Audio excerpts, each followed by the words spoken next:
Agency Intelligence Nation, what's going on? Mitch Gibson here with another episode of the MVP podcast. Joined today by my man from Lexington, Kentucky, Mr. Tamron Manning from Integrity Insurance Group.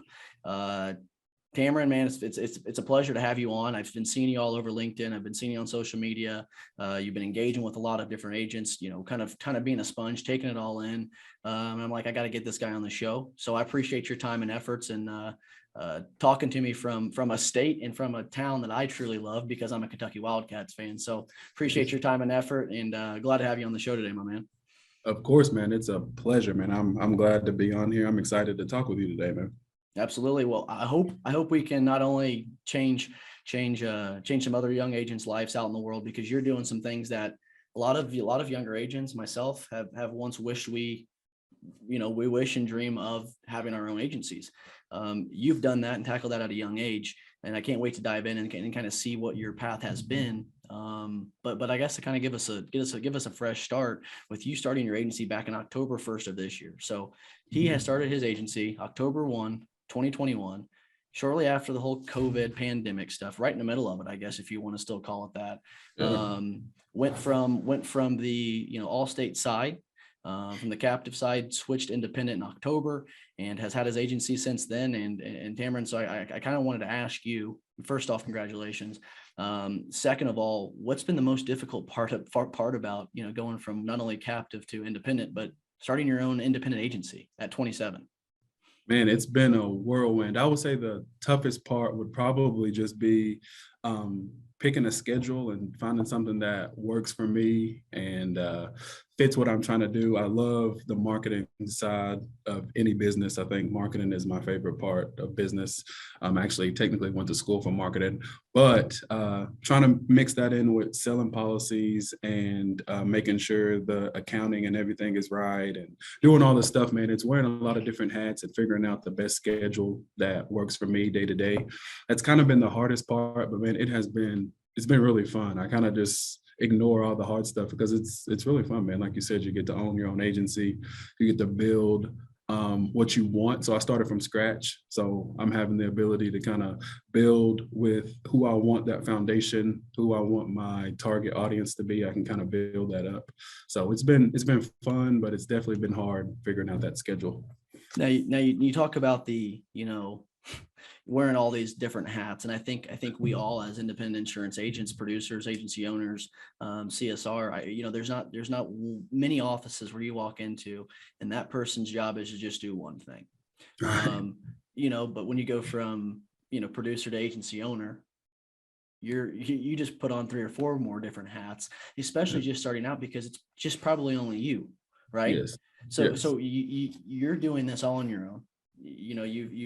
You've learned from having some prior experience, which we'll get into that here in a second. You've learned from some prior experience, but jumping into the independent market has opened up a lot of other opportunities that's going to direct you down the right path.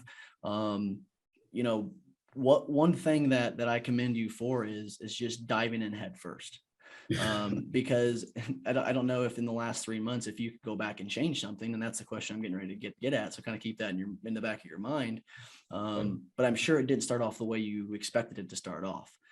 If it didn't, what are a few of those things that you would have changed differently, either prior to starting the agency or even, in the middle of where we're at right now? Is there things that you would have changed or done differently to make the process either one smoother or a lot more simple?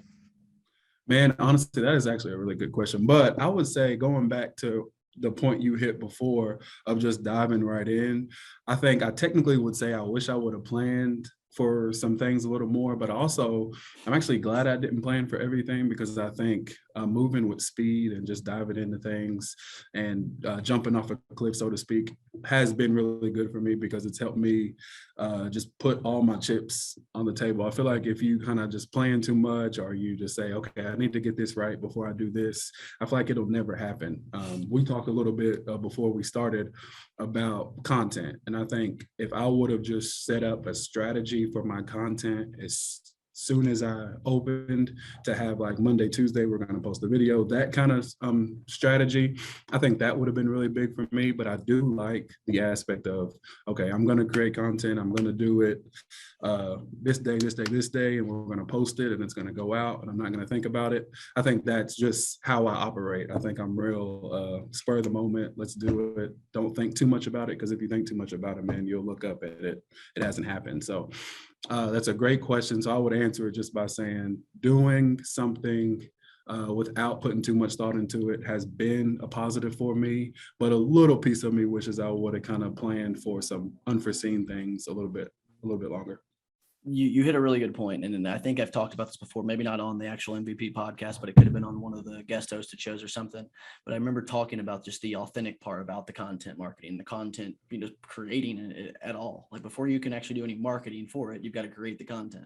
So when you create that content, if it's not authentic and you think way too much about it, you're spending way too much time creating it, because you want it to be perfect. You want right. everything to be perfect. And as a, for someone like you who's starting an agency, starting their agency, you want, and I would expect somebody who's starting a business to want it to be perfect. That's right. Part of why we're wired the way we are and wired differently. So for you to be authentic and have that content plan, I think that is one thing a lot, and I'm not the one that says this, that's what a lot of agencies and a lot of first-time agency owners lack, is the understanding of the social, the digital, the marketing piece of it. That how in the hell am I going to get my name out there? How are you going to do it? Well, guess what? Everybody's got a cell phone. How can I get my face and name on their cell phone in an authentic, genuine way that they're going to want to do business with me? So exactly. You've got that path. You've got that head on the shoulders the right way, and the way that you're thinking with the content, which was probably a whole heck of a lot different than the way you were back at Allstate on the captive side. Explain to our loyal listeners here what I kind of mean by that, because you have your hands tied a lot more places, especially on the digital and content side of things. So what were some of those struggles, at the time of having someone being able to have to tell you what you can and cannot do on a marketing standpoint?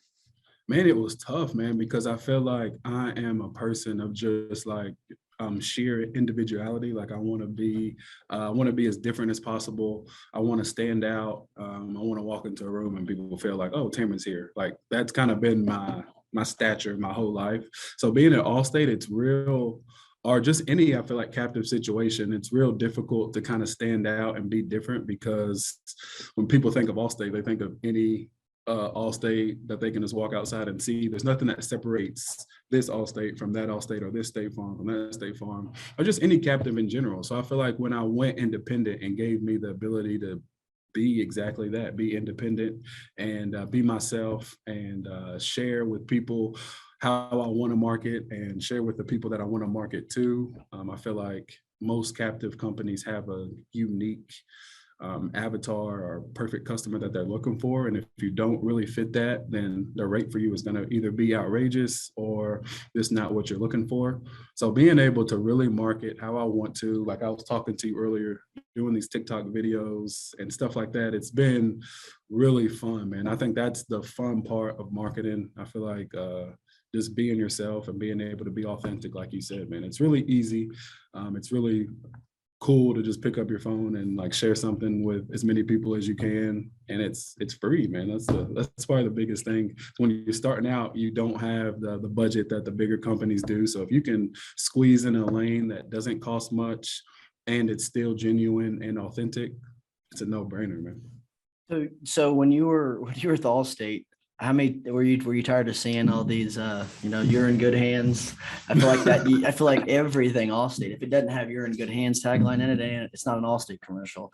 Or in the back of where are those? They have those hands somewhere. Is it a football stadium? That's it. They're always in the football nets, aren't they? Yeah. So that just shows you right there some of these, the difference between these captives and these independents. Us independents, we all are here for a reason. I think it's because I don't want to be a captive agent. I don't think I ever will. Once you go indie, I don't think you'll ever go back to being a captive agent. But they've got all these marketing dollars. I mean, they've got all this money that they're willing to spend all this on. And then you look at these independent agencies who, are brokers or even carriers. I mean, you don't see ads all up and down, CBS Sports Network with talking about Chubb Insurance. You don't. Right. Cincinnati Insurance. You don't see those things. It's because they target a totally different audience than the captive world does. Which, if I had to do the same thing every single day, it would be rough, because, like you said, the independent, there's a reason why it's called independent, Right. because you're independently, being able to run your business and do what you need to do. For you, it's been a little tougher, because you're starting your own thing, and you're your only guy. I mean, Right. you're the only person. For some of those producers out there who either are just starting, whether they're already, in the middle of all their commission schedule and they're out killing it and out in the world, your process is on the personal line side. What does that look like from start, from quoting the customer to writing the customer to following up?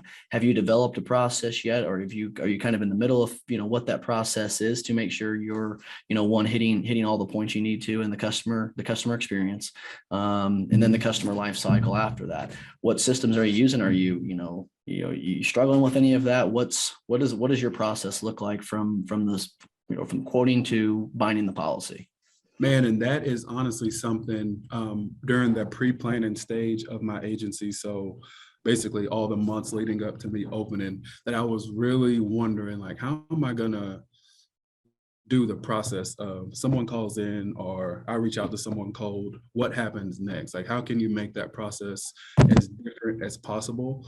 And I found the best way to do it is to do it with as much convenience for that customer as possible. So the first thing I like to do, let's say somebody calls in, the first thing I like to do is just obviously introduce myself, introduce our agency, and then really try to get to know them real quick and just try to understand what they're looking for. I think that's something a lot of people don't get when they call into an insurance company. Normally you call in, they quote you, they say it's going to be $150 a month, and you say yes or no.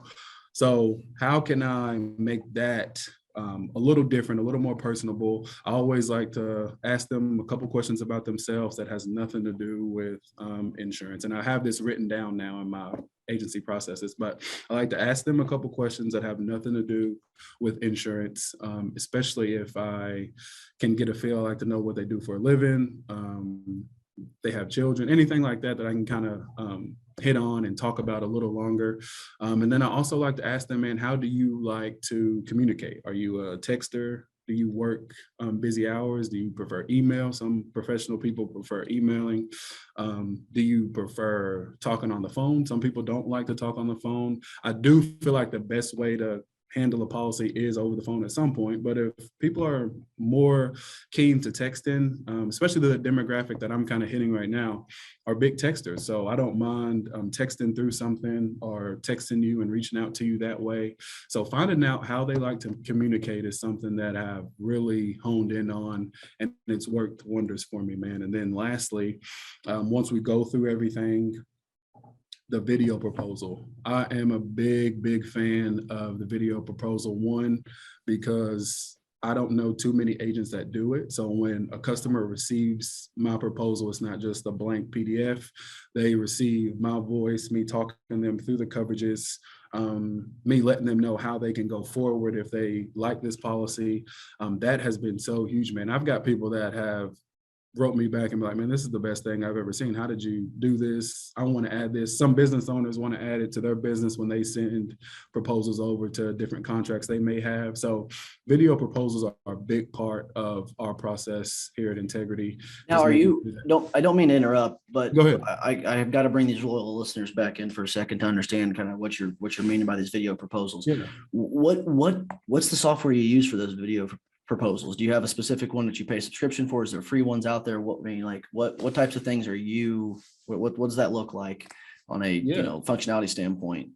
I use Loom. I Okay. use Loom for the video proposal, and I use Neoteric Agent for the custom proposal, which is huge. I think Grant Botma runs Neoteric Agent. If I'm wrong, don't misquote me, but I think he runs Neoteric Agent, and it has been, you get to customize it.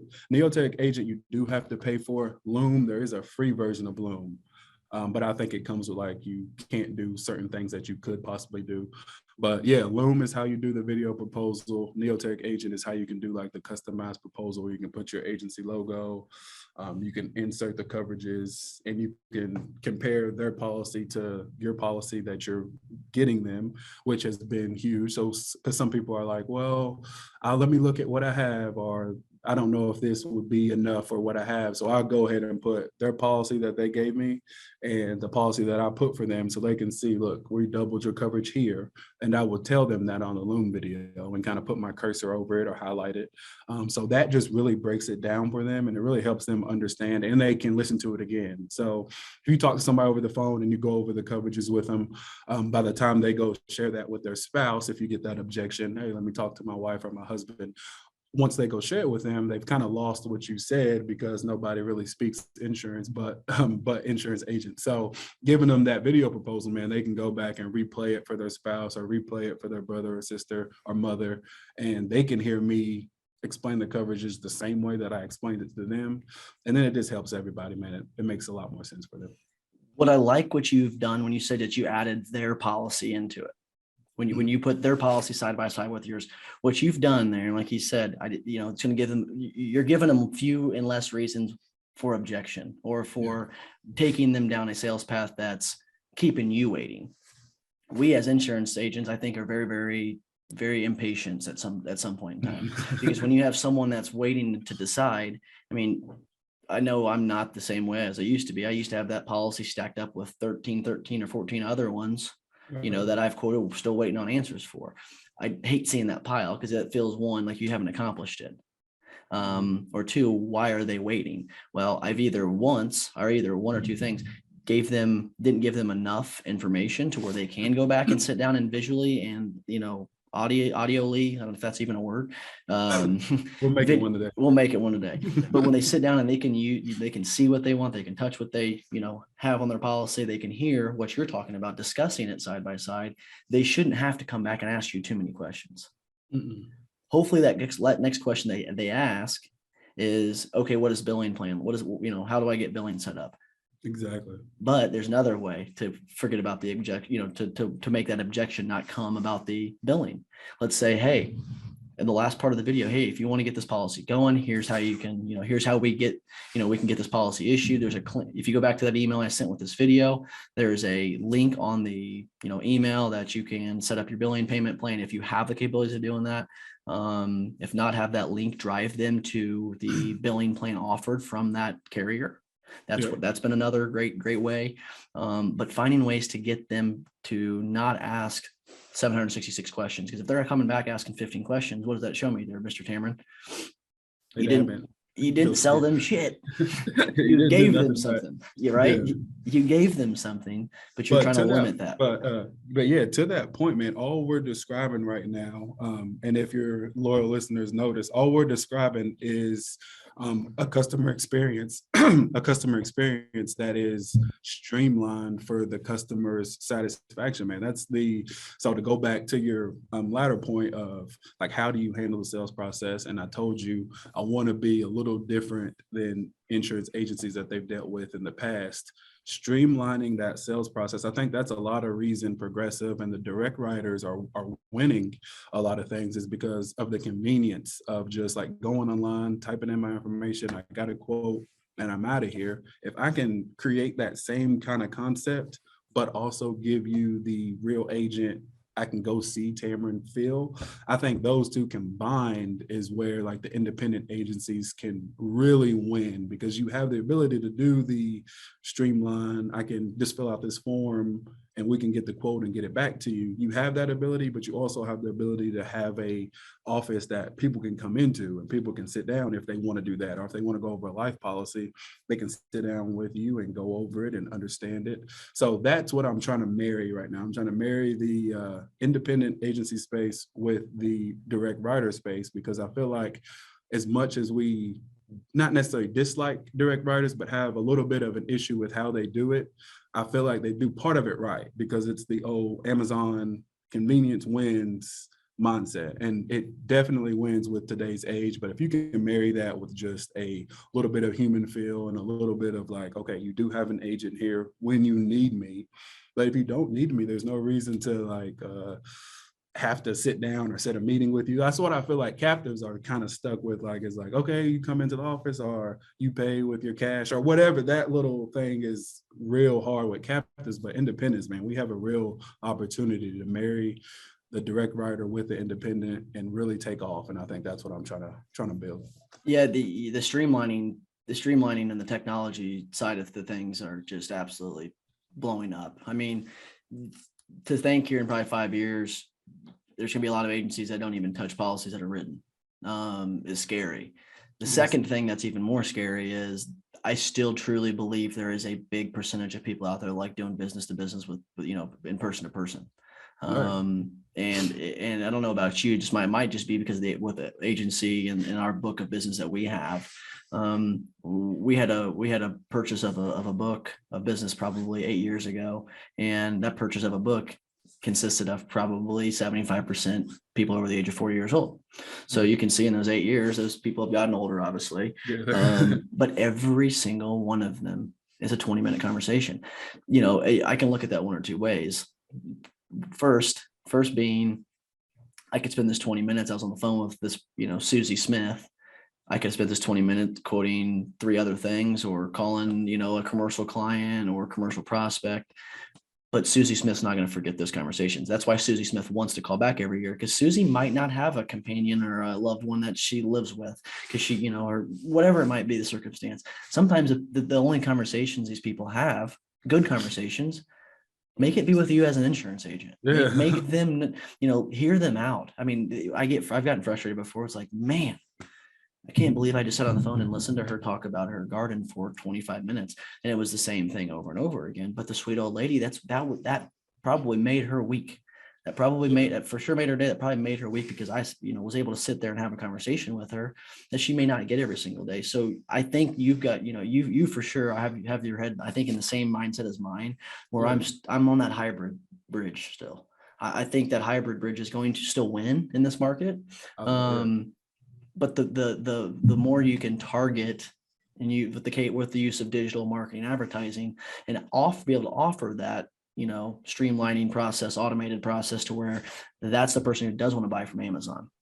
That's the person who does want to do business with Tamron on, their phone. That's what the person who wants to send Tamron a evidence of insurance, or wants to get an evidence of insurance or an auto ID card, because he'd rather do it through an app. I mean, there is a piece of technology out there for everything. Have you adapted, or have you taken any of these technology or tech companies, objects or products out there and put them into your systems yet?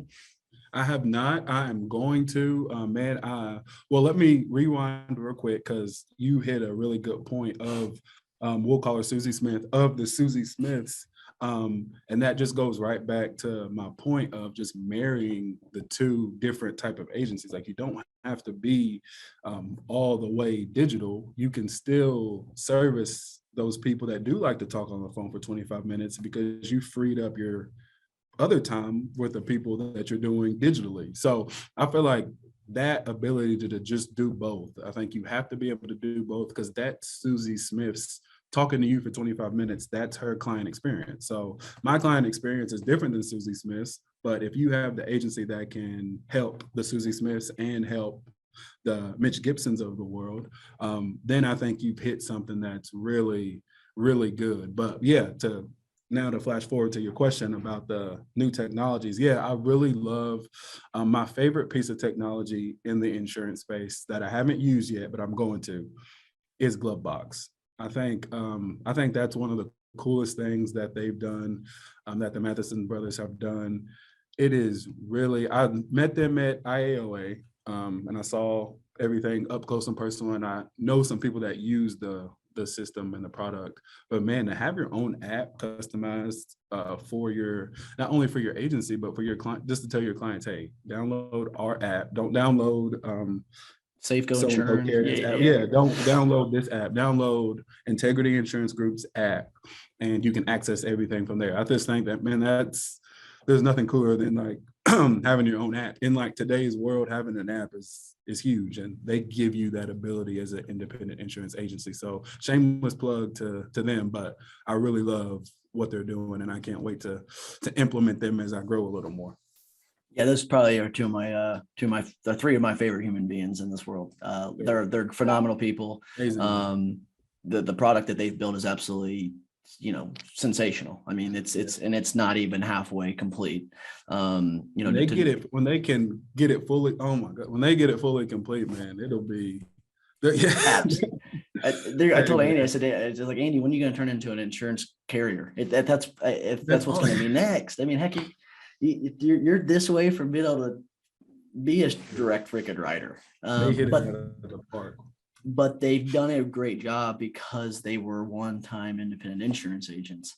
And I actually have a call with Andy, heck, I don't know, tomorrow or Thursday, I can't remember.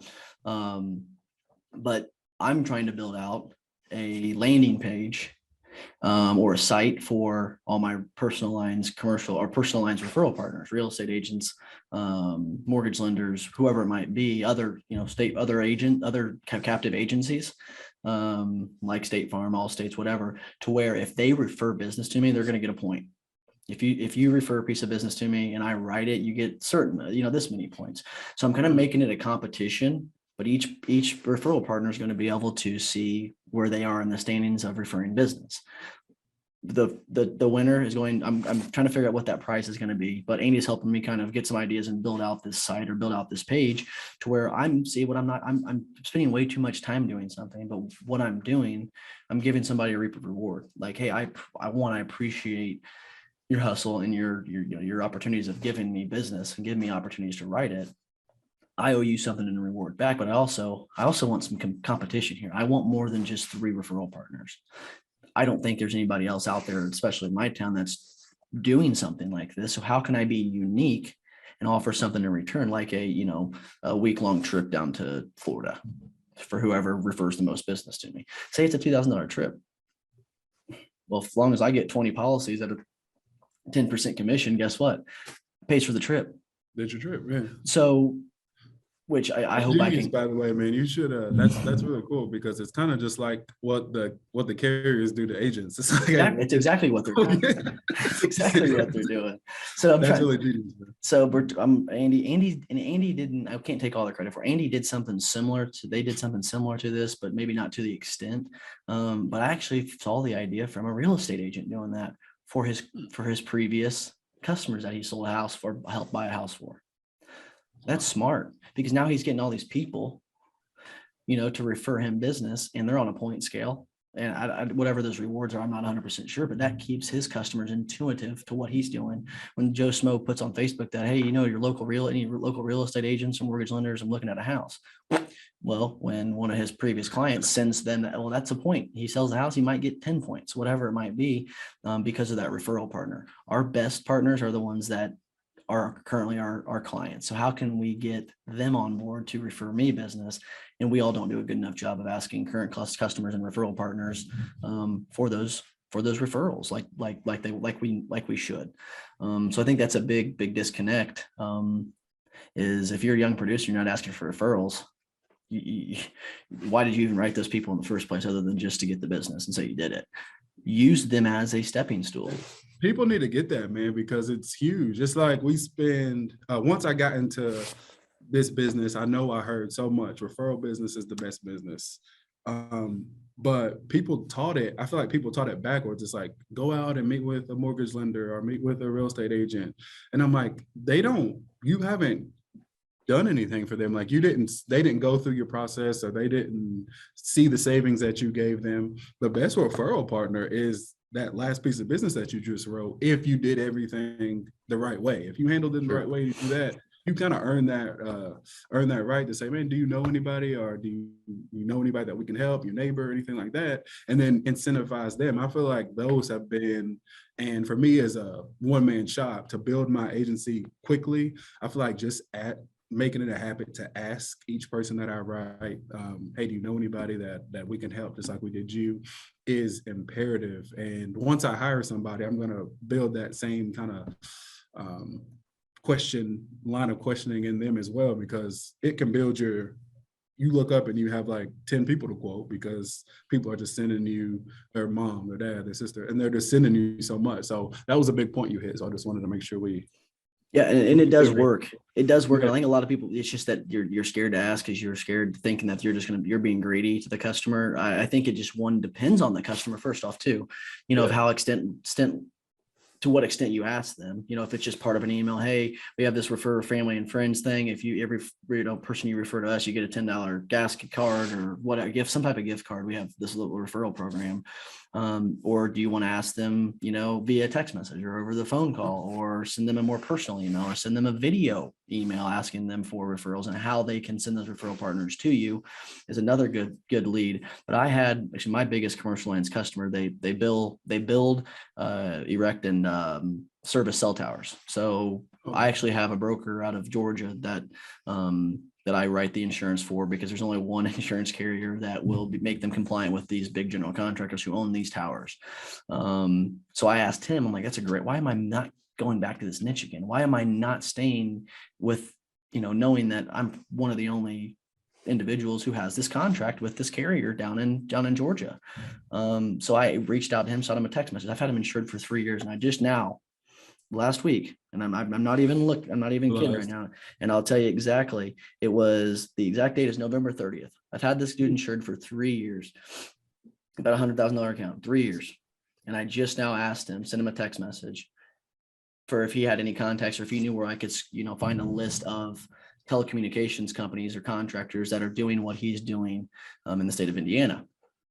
He sends me a text message to 7 people with their cell phone numbers and email addresses, and said, all these are my boys. Let them know that I told you to call them, and they will give you a chance. Called 2 of them, quoting 2 of them. Just from that. Nothing's better than that. Yeah, nothing's better. You know what I'm saying? Yeah, that's genius. Well, you wish you would have did it earlier. Well, now that's exactly it. But I was scared. I didn't want to lose my biggest account, even though that we have grown a friendship now. I mean, we'll go golfing in the summer now. His son plays on the same baseball organization that I've coached out for 5 years. Like we've grown into a really good friendship. I don't know if I just now felt comfortable to do it, or if we get tired of being on the phone, knocking on doors so much that it's like, man, I mean, I didn't have a good October for commercial. I didn't at all. Like, it ticked me off. So why did I not get to have a good October? There's only so many people you can call to ask to quote their insurance. So use what you've got and ask those people for those referrals. So which is great. And it kind of leads me into the next question. I talked about this, or we asked about, or we kind of discussed this a little bit before we got on and hit the record button. But I mean, we all talk about, if we're on a podcast, somebody else or some other show, we all get, talked about what do we do so great? What makes Tamron Manning so amazing? What makes Tamron Manning so this, or vice versa? It doesn't matter who it is. It's always about that guest, right? Well, I've got an idea. Let's find out something that you're struggling with, or that you are having a tough time with right now in these first 6 months, and see how we can, maybe help change, not just silly, and help you out, but also help some other agents who could be experiencing this, because believe it or not, me and Tamron are experiencing the same things that we're having issues with right now. I'll let him explain it. But I'm going to start having a segment here in these shows the next couple of months, 2 weeks, finding some hardships in their business. And let's see if we can find a way to solve that, or give the ideas to make it better for all of us. So what's that 1 or 2 things that you could be, that you're struggling with right now in your fresh 3 or 4 months here? Man, I would say number 1, and we kind of talked, like you said, a little bit about this, but scheduling out the day to make sure that I've done everything that I feel like I need to do in a day. So there's so much that you have to do, not just as an agency owner, but someone who is an insurance professional in general, whether you're just selling policies, you own the agency, you do the service work, whatever the case, there's a lot that goes into that. And for me, wearing all those hats and being a one-man shop, I've struggled so far with realizing, okay, right now I need to prospect. I don't need to do anything but prospect for new business. doing that and then saying, okay, now it's time for marketing. I need to work on anything I want to do marketing wise. If I want to make a video, if I want to post a video, whatever I want to do marketing wise, I need to do it this time. I've struggled with that because it feel like I'm getting pulled. It's like, okay, I need to make sure that this customer is paying their bill, or if they didn't pay, I need to reach out to them and make sure they pay. And just trying to schedule time to do everything in the day, man, so I don't get too far behind. And the biggest reason that it's been an issue for me is because I want to be the agent that responds to everybody. I want to be like, oh, Mitch called me today, I'm gonna call him back, get the quote sent to him today. Speed is kind of what I've marketed myself as. It's like, look, we're gonna do things for you, streamline it and make it quick. But it's hard to do that when you also have to make sure, did you do any marketing today?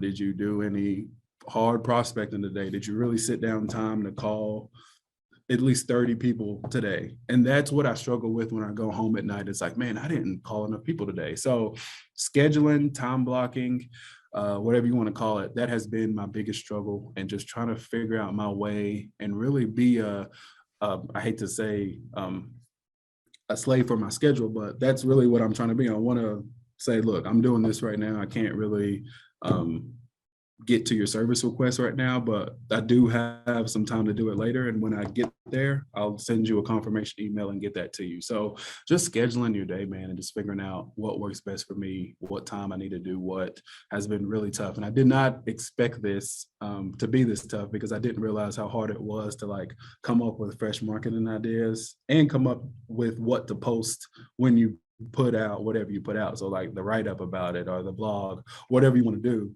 that's really time consuming, I've found out. So I thought it was kind of, for some reason, I don't know why I thought it would be pretty seamless, but that's been really hard. And making time for prospecting, which should be obviously number one, because without new business, you're not going to grow. So, but if you don't market, it's hard to get that new business. So you're just cold calling all day. So that was been the toughest thing for me. And I think you share the same sentiment of just figuring out what schedule, what plan works best.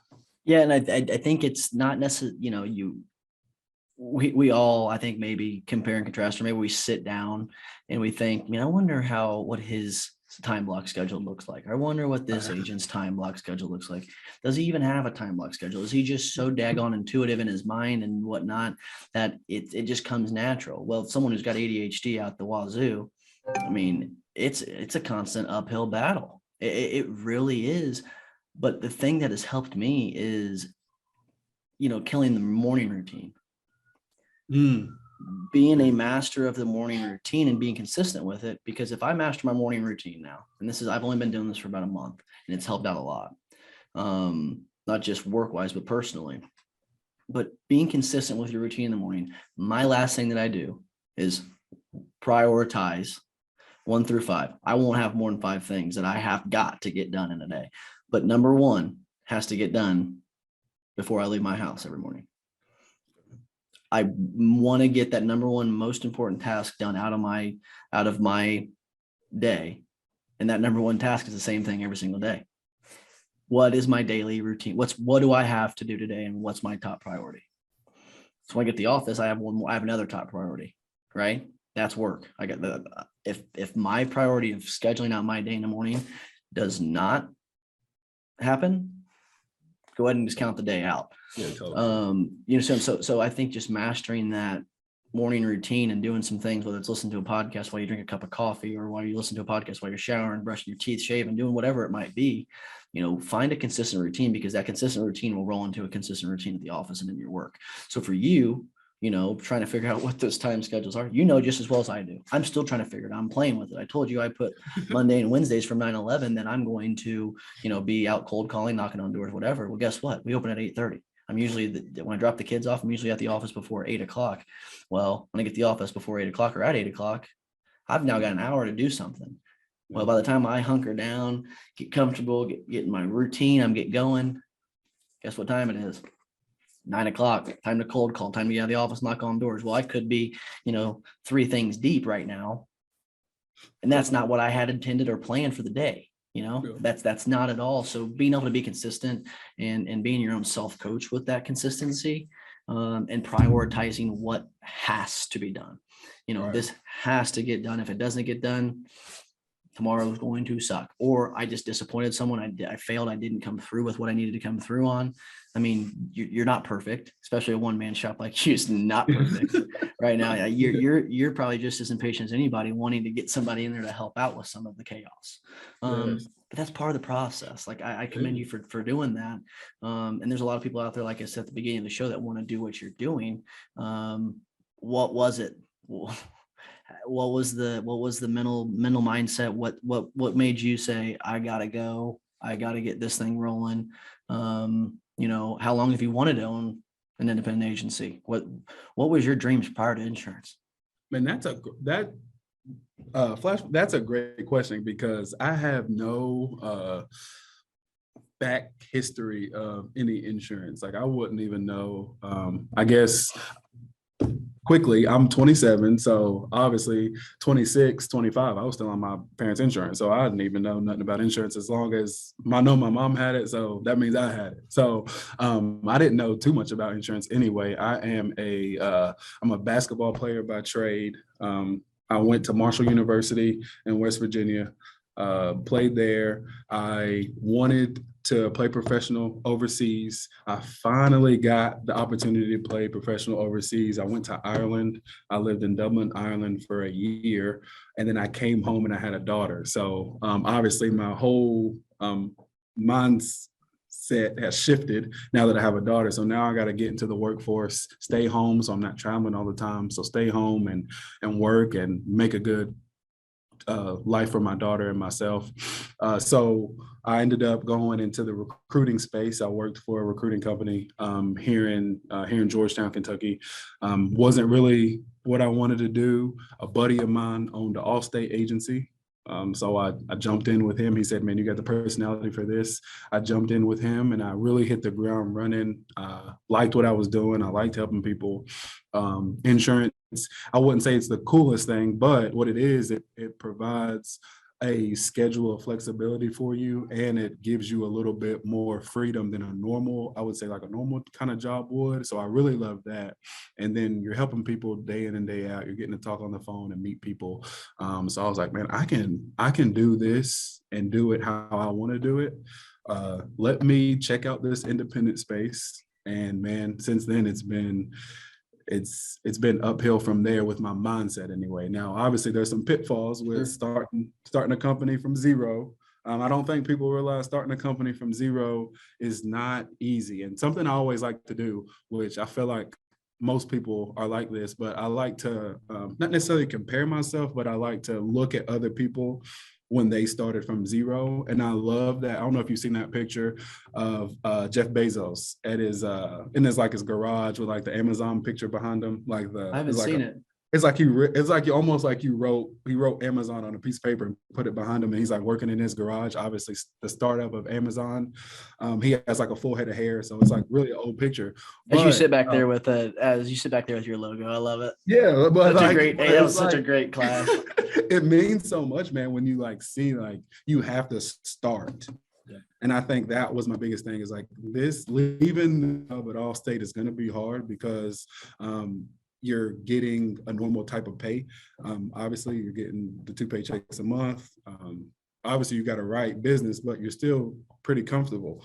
Going on your own, starting from zero, not guaranteed anything in a commission-based business, obviously, as you know, and your listeners know, it's hard, man. It's scary. So I had to really visualize where I wanted to be. I really had to bootstrap things. And although it's been hard, man, it's been very rewarding to know, like, hey, I started this from zero. I'm 3 months in, and I've overshot my projections from where I thought I would be at 3 months in, going into 2022. And I feel like 2022 is going to be, I'm really going to take off pretty hard in 2022 with the content. I think the business is going to expand as far as me hiring and stuff like that. So I'm excited, man. But that's probably the biggest thing, is just looking at other people when they started, and then knowing how important that journey is. and understanding. I enjoy the process of stuff. We're both sports guys. I know you talk about baseball a lot. I'm a basketball player, and that process, and you know what it's like, man, the process of like, you start the season and you work that whole season to get to the championship, you win the championship, and you finally like sit down and like, we won it. And then you do it again. Let's do it like, again. I feel like that's insurance to me. Like, that's months though. It's not like the whole season, but it's a month. Like, I start this month at 0. Let's get to whatever we want to get to. We won the championship for that month. We hit our goal or whatever we wanted to do. But hey, new month. Let's reset button. Let's do it again. Let's do it again. And having that, man, is just so, I feel like sports and insurance, I never thought that this would translate. And I'm a man of faith. So I will say I'm a man of faith. So I feel like God put me in that sports realm, and I'm here now. And I feel like they correlate so well, because and you would have never guessed. Like, some of my friends that play basketball or play football or whatever would never say, man, insurance has nothing to do with this sport. But the gist of it does. It's like, man, you've got to practice. You got to work hard. You got to train yourself. If you don't work on selling, you're not going to be good at selling. You need to watch videos. You need to learn from the Carruthers, the Ryan Hanleys, Bradley Flowers. You need to learn from these people and listen to them, and then practice it. Role play. Some people role play. You need to do that kind of stuff to be good for the game. And the game is, every time you get a prospect on the phone, that's the game, man. Can you close that prospect? Can you add them to your book of business? And then can you repeat that? And I love that part of insurance. So that's why I've gotten into it, man. I wasn't like legacied into insurance like I know a lot of people are, but it has been a industry that I love. And I feel like a lot of people need to learn about this industry if they're looking for something to do, because you don't have to you don't have to have a master's degree. You don't have to do 8 years of college after your undergrad, which is a big plus. And you can still have a great living, man. I look at a lot of the insurance professionals that not I necessarily look up to, but that I see and that are doing great, and they live really great lives, man. They carve out a good life for themselves. I'm probably going to butcher these, but I don't know who it was that said it. I think it probably either Cass. I think it's probably Cass. But insurance gives you I think either 4 or 5 things. 1, freedom. Okay. The flexibility part of it. It gives you, it gives you more time to, my glasses are like, I'm having some tough time. Oh yeah. It was like fogging up for some reason. I'm not even sweating. That was weird. I'm like, hold on a second. Am I getting a heat flash or something from what? I guess I'm getting old. Getting old. But the freedom. I mean, you give yourself some financial freedom being in this industry. You've got to give this industry time though for it to have the good return on investment. Just like anything, you can't expect to pick something up and be really good at it and make millions of dollars year one. You don't know nothing about it. And, that's the thing. So, having the financial freedom to be able to, provide for your family, having the personal freedom, okay, having the independent ability to do what you want, the ability to help others.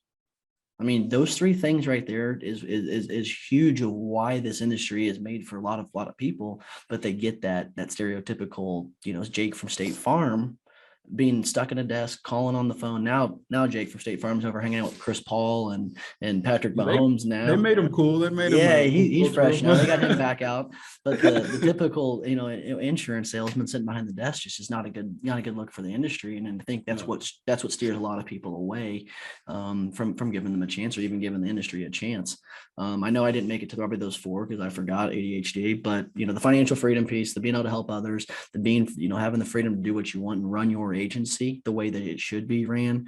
I mean, those are my 3 top out of those 5. If I didn't even know what those 5 were. So speaking of when you're talking about cold calling or when someone calls in for a quote, I'm about to hit you with some there's a specific term for it, but I'm like I said, I'm not an English reading major, language major, none of that stuff. So I couldn't tell you what the word is. Have to be, right?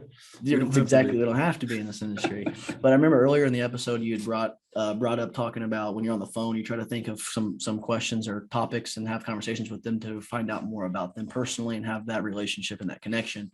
I do the same thing at the end of every episode here. And that's kind of the reason why I do it. So we can try to build a relationship with my guests, not just having them on the show, putting out the content. I want to build a relationship with you. So asking this question questions. I have 5 rapid fires I finished the show with. Like I tell every guest, I think I have all 5 of those remembered in my head, but there might be one that I haven't asked previously. So I apologize, but we'll get started with the 5 rapid fire questions from Mr. Tamron Manning. Number 1, what's your favorite color? Favorite color, blue. Favorite ice cream? Favorite flavor of ice cream? Cookie dough. Is that a flavor? Yes, someone Is that a finally flavor? said, well, Okay. yes, it is. Heck yeah, it is. Heck yeah, it is. Yeah. If you could spend 24 hours with anybody, dead or alive, who would it be? Oh man, that's a great question. Man, just one. Also, one person, 24 hours. One person, 24 hours. I can ask that in a side question. Okay. If you could spend 24 hours with 2 people, one person being someone you can learn from, and the other being someone you can have a good time with. Okay, so one person I would learn from is probably LeBron James. Okay. I learned a lot from him. And then somebody I just want to kick it with and have a good time with. Man, this is a weird answer, but I feel like this will be a really fun person for some reason to hang out with. But Leonardo DiCaprio. Wow. I feel like he would be a really interesting person to kick it with. I would assume so. Plus, he's been in so many daggone movies that I'm sure he's met. You could talk for hours, yeah. Oh my goodness. So I mean, Leo. what movie would you talk to him about? What's your favorite Leo movie? Oh man, Wolf of Wall Street. It's not even close. That movie is unbelievable. Even though the iconic Titanic is pretty good. Yeah, Titanic is good. Titanic. But He plays that, doesn't he? Yeah, he does. Yeah. He would have more fun talking about the wolf. Even though Titanic, I think, made him famous, but the wolf is the wolf's what kept him famous. 2 more questions here. One being, what is if you could visit anywhere in the world or in the country, where would you go? Now, I will say, Mitch, I'm pretty well traveled, but one place that I want to go that I have never been is Australia. Mate, I feel like Australia, mate. Heck yeah.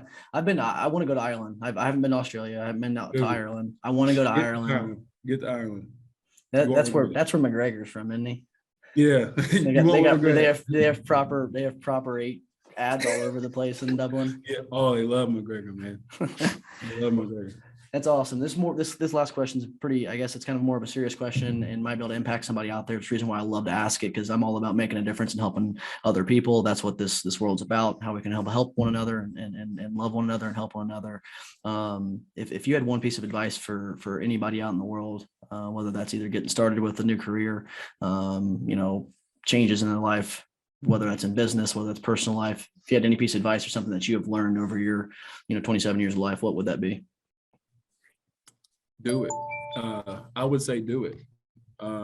Go for it. You have to go for it and you have to do it, because like we talked about earlier, if you don't do it, man, you'll never do it. If you spend your whole time planning and like waiting for that perfect time or waiting for your savings account to hit this amount, you'll never do it, man. So my best advice would be to do it. Figure it out as you go, fail as many times as you can, and I promise you'll figure it out. If you keep failing enough and you learn from that and you do it again, that's probably the best advice I give. Somebody gave me that advice, so I didn't create that advice, but I do feel like it's the best advice I've heard, and it's true. That's from somebody in the sports world, because I've heard that one in the sports world too. I feel like I've heard it from a bunch of people, man. I've heard Will Smith talk about just like failing. Mark Zuckerberg talks about how much he failed with Facebook, and I just feel like failing is so important. So failing's part of it. Yeah, don't be scared to fail. You got it. Exactly. Don't be scared to fail. You got to embrace it. And if you don't learn, the biggest thing is if you don't learn from those failures, you've just wasted the failure for somebody else. Someone else could have failed just as bad as you did and learned from it. So we got to learn from that. Well, Tamron, I'm going to let you go. It was a freaking phenomenal conversation. Won't be the last time, because I want to catch up with you, 6-12 months down the road and get you back on and kind of see where you're at now, how things have grown, what things that you've put into play, things that have changed. I know you talked about the time management piece, things like that. I think there's a lot of great things we'll be able to bounce back on from this episode, to show one that the patience and the grind it is rewarding, because it's going to come for you. You're doing great things. I first time I've really dove into to learn about things that you're doing. And I now understand at 27 why you're in the shoes that you're doing, because you're on the right path, man. Thank you, man. Thank you. But if anyone needs to get in contact with you, because I know you're one of the few younger agents out there that are agency owners. If anyone wanted to get in contact with you, maybe bounce some ideas off of you, or even suggest a couple of things. Maybe they've started an agency. Where can people find you at? Man, they could get in contact with me the easiest way. They can they can get in contact with me on Facebook. It's just Tamron Manning, my first and last name. Manning is Manning, like Peyton and Eli. Or they can get with me on LinkedIn. Same information, Tamron Manning. They can search me on LinkedIn, man, and I'll answer anybody's questions. Because people like you and people like James Jenkins, all of you all have been very influential to me and have answered the questions that I've had. So I want to do the same for people who are kind of doing what I'm doing and in that fresh state. Just like baseball, just like sports, just like basketball. At some point, someone's either going to ask, if you played it, someone's going to ask you to coach, someone's going to have you to be involved. It'll happen. So if someone ever wants to reach out and have conversations with you, don't give back to people, man. Don't hold your systems and creations held back. Share with everybody, because the more you share, the better this industry will be. The more people will have in this industry, which means more competition. I love competition. We'll touch base with Tamron here in 6 months and see what he's doing. If you don't follow him already, go follow him and watch his journey, because it's going to be fun, and one that we will talk about down the road. I already know it. So for Mitch Gibson, Tamron, thanks for joining the show, brother, man. I appreciate it, and look forward to having you on the show again. Always remember that you can make a difference, and don't forget to hit that subscribe button on YouTube, Spotify, Apple Podcasts, Google Play, whatever the heck you're listening to this on. Just as long as you go out there and make a difference in someone's life today, don't have to worry about hitting the subscribe button.